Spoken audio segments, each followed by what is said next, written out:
بسم اللہ الرحمن الرحیم الحمد للہ رب العالمین والصلاة والسلام علی سید الانبیاء والمرسلین اما بعد، تمام تعریفیں اس رب کے لیے، اس اللہ کے لیے، اس رحمان کے لیے، رحیم کے لیے ہیں جس نے کائنات کو بنایا، اس کا نظام چلایا، ہر مخلوق کے لیے روزی کا بندوبست فرمایا اور تمام مخلوقات میں سے انسان کو اشرف المخلوقات بنایا اور انسانوں کی رہنمائی کے لیے انبیاء کرام کو بھی مبعوث فرمایا۔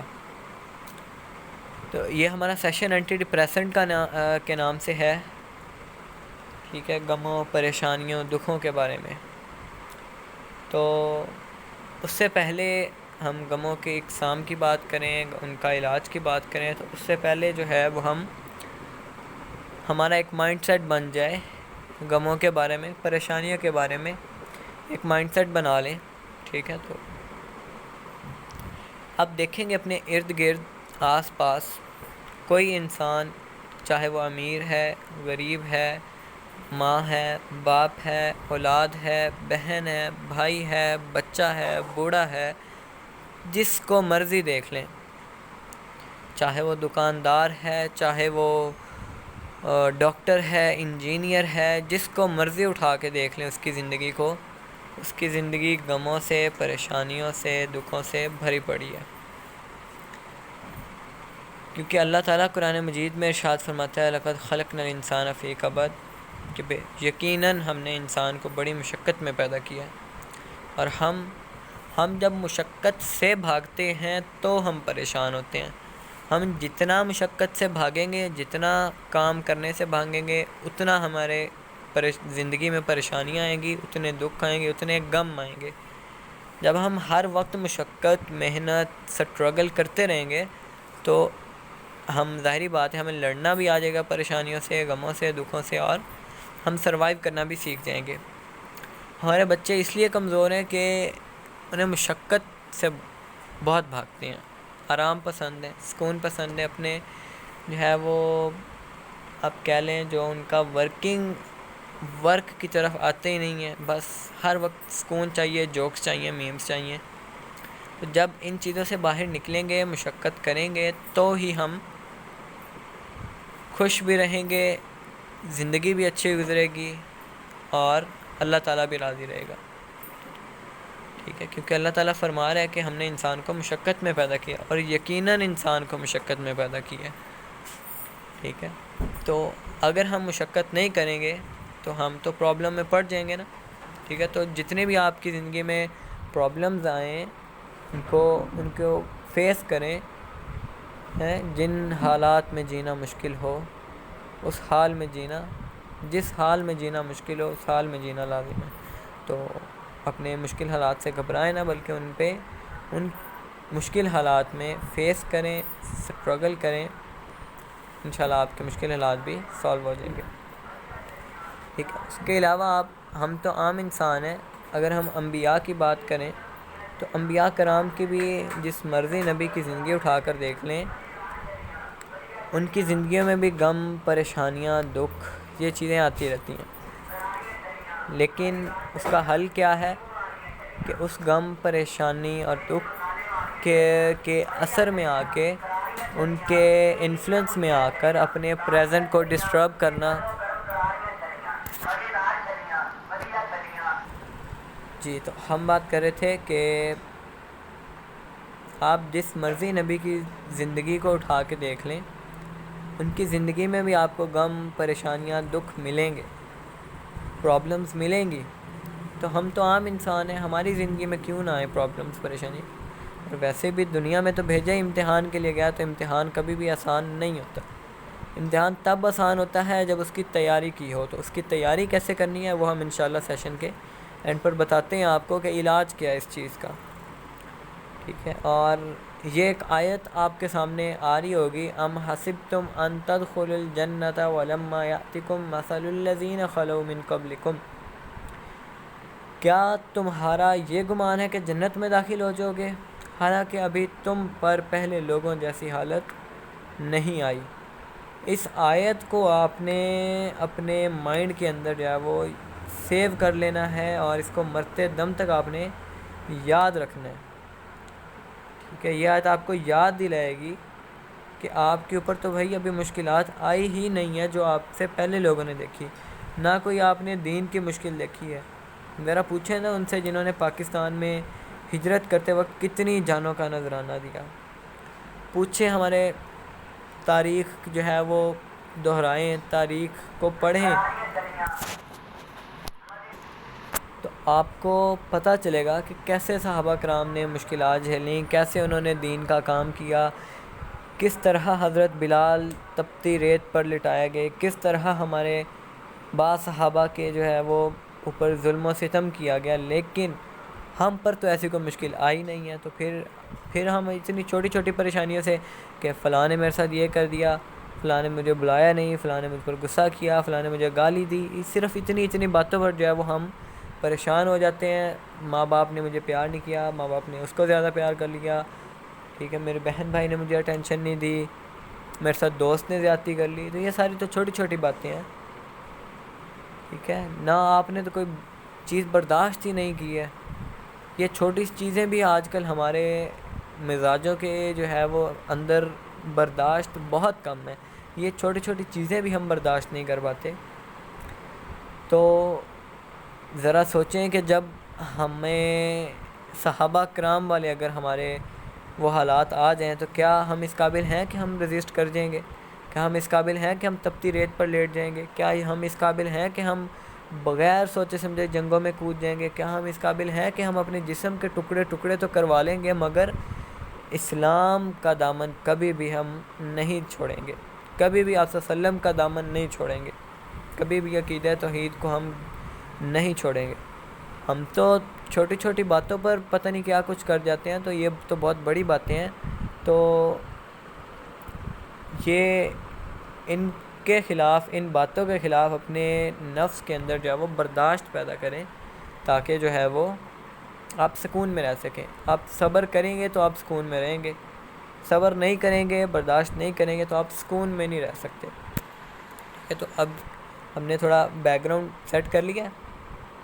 اب ہم آتے ہیں جی غموں کے اقسام پہ, ان کے علاج پہ. اچھا, غم کئی اقسام کے ہوتے ہیں, یہ چیدہ میں نے لکھے ہیں. ٹھیک ہے, اور کوشش کریں گے کہ اس میں سارے کور ہو جائیں. پہلی قسم کے غم جو بہترین غم ہوتے ہیں اس میں یہ میں نے 5 لکھے ہیں جی. ٹھیک ہے, سب سے پہلے انبیاء علیہ السلام کا غم. ہائے ہائے, کائنات کی سب سے عظیم ترین ہستیوں کا غم, میرے نبی حضرت محمد صلی اللہ علیہ وسلم ہمارے لیے کتنا روتے تھے, اپنی امت کے لیے, ہمارے لیے, ہم گناہ گاروں کے لیے. کتنا غم تھا انہیں اپنی امت کا, کتنے پریشان تھے وہ اپنی امت کے بارے میں. تو یہ انبیاء کا غم ہوتا ہے. اس کے بارے میں اللہ تعالیٰ قرآن مجید میں فرماتا ہے کہ کیا اگر وہ لوگ اس بات پر ایمان نہ لائیں تو کیا آپ ان کے پیچھے, اس بات کے پیچھے جو ہے وہ رنج میں پڑھ کر اپنی جان ہلاک کر ڈالیں گے؟ اتنا غم, اور وہ بھی کائنات کی عظیم ترین ہستی کو, اللہ تعالیٰ کے محبوب ترین بندے کو. تو سوچیں کتنا غم ہے. ہم نے تو یہ غم دیکھا ہی نہیں ہے. ٹھیک ہے, یہ تو انبیاء کا جو ہے نا وہ دل ہوتا ہے, سینہ ہوتا ہے, جگر ہوتا ہے, جس کے اندر وہ پتہ نہیں کتنے غموں کو برداشت کرتے ہیں. پھر آتا ہے جی مخلص علماء کا غم, کہ جو آپ صلی اللہ علیہ وسلم کی حدیث ہے کہ علماء انبیاء کے جو وارث ہیں. ٹھیک ہے, تو جس طرح انبیاء کو اپنی امت کا, اپنی قوم کا غم ہوتا ہے کہ میں کیسے امت کی اصلاح کی جائے, کیسے انہیں سیدھے راستے پر, اسی طرح جو مخلص علماء ہیں, جو صاحب حق ہیں, جو حق والے علماء ہیں, ان کو بھی اپنی قوم کا ہر وقت غم لگا رہتا ہے کہ کیسے ہم اپنی قوم کی اصلاح کریں, کیسے ان کو سیدھے راستے پر لگائیں. پھر آتے ہیں جی اساتذہ اور والدین کا غم, کہ کیسے بچوں کی تربیت کریں, کیسے ان کو جو ہے وہ دین حق پر چلائیں, کیسے ان کو دین سکھائیں, کیسے انہیں فرما بردار بنائیں اللہ تعالیٰ کا اور اس کے رسول کا. پھر آتا ہے نیک حکمران کا غم, نیک حکام کا غم. ہر نیک حاکم کو یہ غم ہوتا ہے کہ وہ کیسے اپنی رعایا کی فلاح و بہبود کیسے بڑھائے, کس طرح انہیں آسانیاں دے, کس طرح جو ہے وہ ظلم و زیادتی ملک سے ختم کرے, کس طرح اپنی رعایا میں انصاف قائم کرے, کس طرح وہ شریعت نافذ کرے، تو یہ بہت بڑے غم ہیں۔ پھر آتا ہے صاحب بصیرت رہنما کا غم، کہ جو ایک صاحب بصیرت شخص ہے اس کا اپنی قوم کے لیے غم ہوتا ہے، کہ صاحب بصیرت شخص جو دیکھ رہا ہوتا ہے اس کو یہ غم ہوتا ہے کہ میری قوم کیوں نہیں یہ دیکھ رہی۔ جیسے علامہ اقبال فرماتے ہیں کہ تیرے صوفے ہیں فرنگی، تیرے قالین ہے ایرانی، لہو مجھ کو رلاتی ہے جوانوں کی تن آسانی۔ اور اس طرح فرماتے ہیں یا رب دل مسلم کو وہ زندہ تمنا دے، ہے جو میں نے دیکھا ہے وہ ان کو بھی دکھلا دے۔ تو یہ صاحب بصیرت رہنما کا غم ہوتا ہے اپنی قوم کے لیے، کہ وہ کس طرح شعور آئے، وہ ہر وقت اسی غم میں لگا ہوتا ہے میں کس طرح اپنی قوم کو شعور دوں، جو مجھے پتہ ہے میں کیسے اپنی قوم کو بتاؤں۔ ٹھیک ہے، یہ بہترین قسم کے غموں میں شمار ہوتے ہیں۔ پھر آتے ہیں جی دوسری قسم کے غم، مستقبل کے خوف کا غم، کہ ایک بچے کو خوف ہے، ایک اسٹوڈنٹ کو خوف ہے کہ میں کیریئر میرا کیا ہوگا، میرا فیوچر کیا ہوگا۔ ماں باپ کو خوف ہے میری اولاد کا کیا بنے گا، اولاد کو خوف ہے میرے ماں باپ کا کیا بنے گا۔ ایک خاوند کو خوف ہے کہ میری بیوی کا کیا بنے گا، ایک بیوی کو خوف ہے کہ میرے خاوند کا کیا بنے گا اگر میں نہیں رہوں گا۔ اس طرح اب والدین ہیں، بوڑھے ہو چکے ہیں، تو انہیں یہ ہر وقت خوف لگا رہتا ہے کہ ہمارے بعد ہماری اولاد کا کیا بنے گا۔ اس طرح خاوند جب گھر سے نکلتا ہے تو اسے خوف لگا ہوتا ہے، یا خاوند کی ڈیتھ کے قریب ہوتا ہے، بیوی جو ہے وہ ابھی اس کی زندہ ہے تو خاوند مرنے کے قریب ہوتا ہے، تو خاوند کو یہ خوف لگا رہتا ہے مستقبل کا کہ کیا بنے گا میری بیوی کا، میرے بچوں کا۔ اس طرح ہم اسٹوڈنٹس کو یہ خوف لگا رہتا ہے کہ کیا بنے گا ہمارے مستقبل کا، ہم کیا کریں گے، ہمارا جاب کیا ہوگی، ہمارا کیا، ہم جو ڈگری کریں اس کا اسکوپ کیا ہوگا۔ یہ سارے مستقبل کے خوف کے غم ہیں۔ پھر آتا ہے گناہوں کا غم، کہ ہم جو گناہ کرتے ہیں وہ پھر ہمیں غم بھی دیتے ہیں۔ ٹھیک ہے، انسان پر جو زیادہ تر غم، پریشانیاں، تکلیف، دکھ ہیں وہ اس کے اپنے گناہوں کی وجہ سے آتی ہیں۔ ٹھیک ہے، تو گناہوں سے بھی بچیں تاکہ آپ کے غم پریشانیاں بھی کم ہوں۔ جو جتنا زیادہ تقوی والا ہوگا، جتنا زیادہ پرہیزگار ہوگا، جتنا زیادہ مومن ہوگا، وہ اتنا ہی کم غمگین ہوگا، کم پریشان ہوگا، کم دکھوں والا ہوگا۔ ٹھیک ہے، تو گناہ ایک بہت بڑا میجر سورس ہے ہمیں ڈپریشن میں لے جانے کا، سٹریس انزائٹی میں لے کے جانے کا۔ پھر آتا ہے جی مظلوم آدمی کا غم، کہ وہ آدمی جس پر ظلم کیا گیا ہو۔ ظلم کسی بھی قسم کا ہو سکتا ہے، اسے گالی دی گئی ہو، اس پر تہمت لگائی گئی ہو، اس کو برا بھلا کہا گیا ہو، اس کو تانے دیے گئے ہوں، اس کو غریبی کا تانا دیا گیا ہو، اس کو بہت سارے جو ہے وہ ظلم کی بہت ساری قسمیں ہیں۔ ٹھیک ہے، اس پر جو جھوٹ باندھا ہو، تو یہ تو وہی شخص جانتا ہے جس کے ساتھ ظلم ہوا ہے۔ ٹھیک ہے، یہ شخص وہی جانتا ہے کہ جس کے اوپر ظلم ہوا ہے وہ برداشت کے علاوہ جہاں کچھ نہیں کر سکتا، وہ اپنی بے بسی پر روتا ہے، اسے اپنی بے بسی پر رونا آتا ہے کہ میں کیا کروں، میں کیسے بدلہ لوں اپنے ظلم کا۔ ٹھیک ہے، اور پھر آتے ہیں جھوٹی تہمت کا غم، کہ کسی کے اوپر جھوٹی تہمت لگا دی جائے، تو وہ شخص پھر جس اذیت سے گزرتا ہے وہ کوئی کائنات کا کوئی شخص اس اذیت کو نہیں جان سکتا۔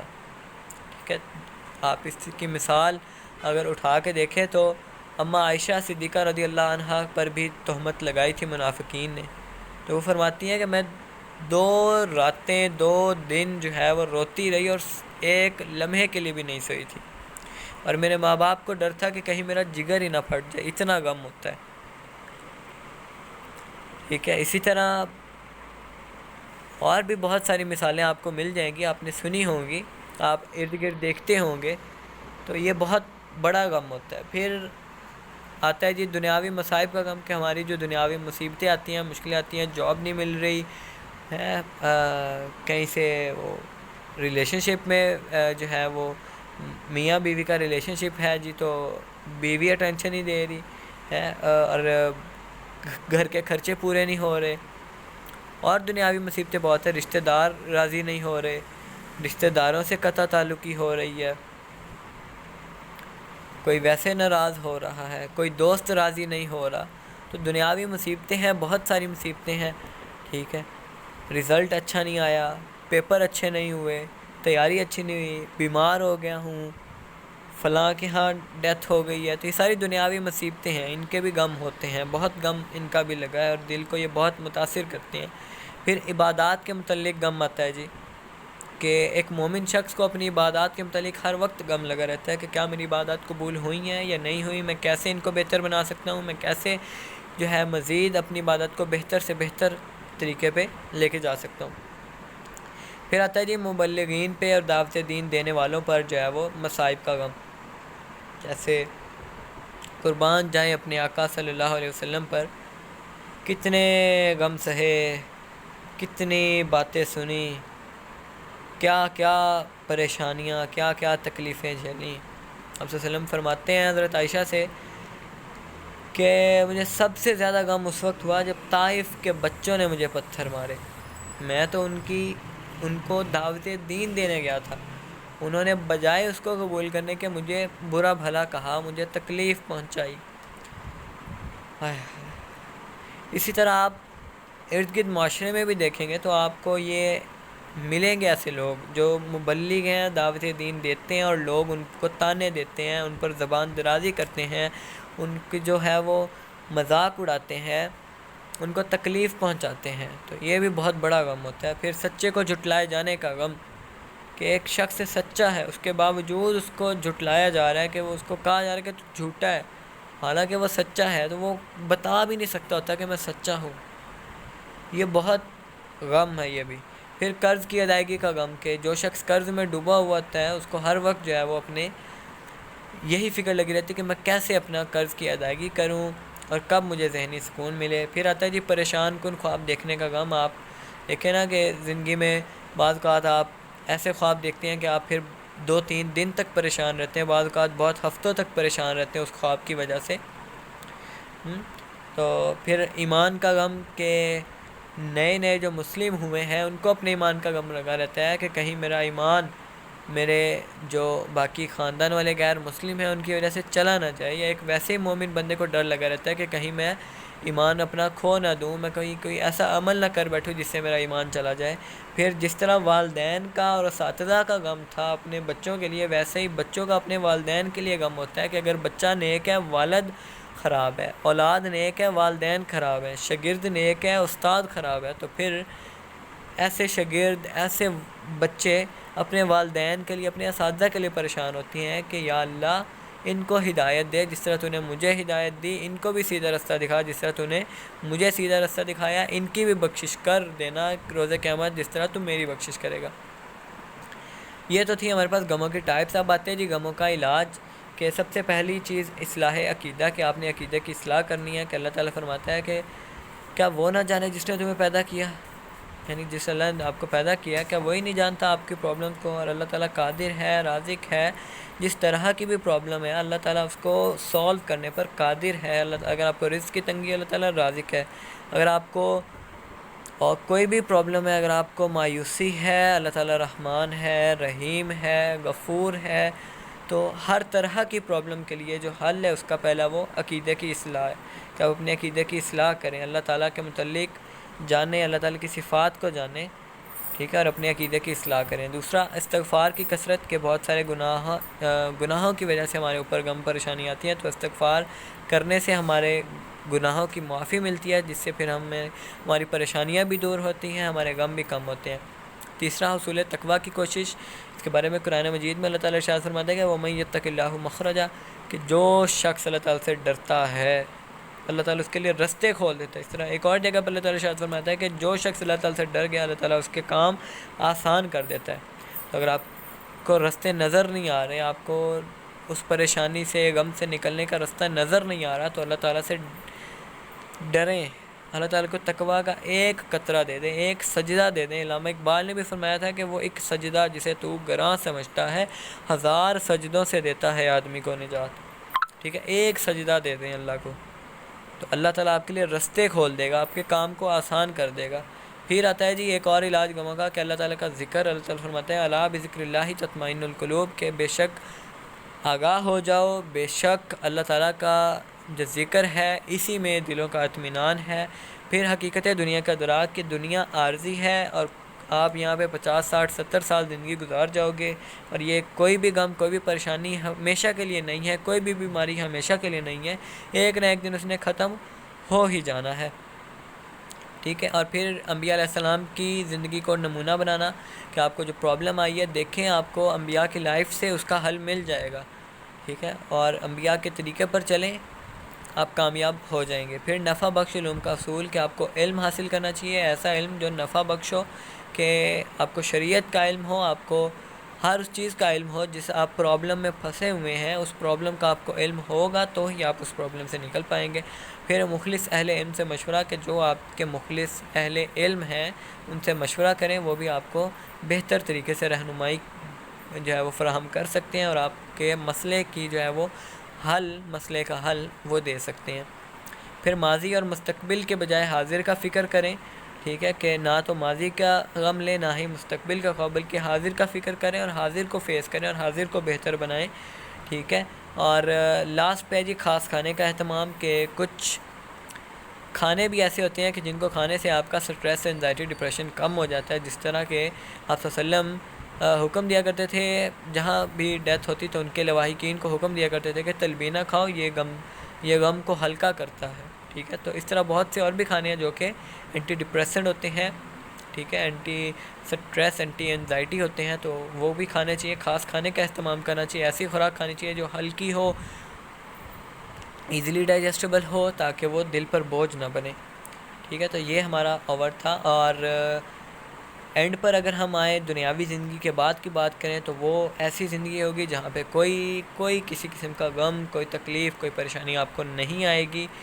آپ ہمیشہ کے لیے وہاں خوش رہیں گے۔ غم پریشانی تو دور کی بات، اللہ تعالیٰ فرماتا ہے قرآن مجید میں کہ وہاں کوئی فضول بات بھی نہیں سنیں گے، اور نہ ہی کوئی گناہ کی بات، وہاں صرف سلام ہی سلام ہوگا۔ تو وہ جنت کی زندگی، اور جنت کی زندگی کو حاصل کرنے کے لیے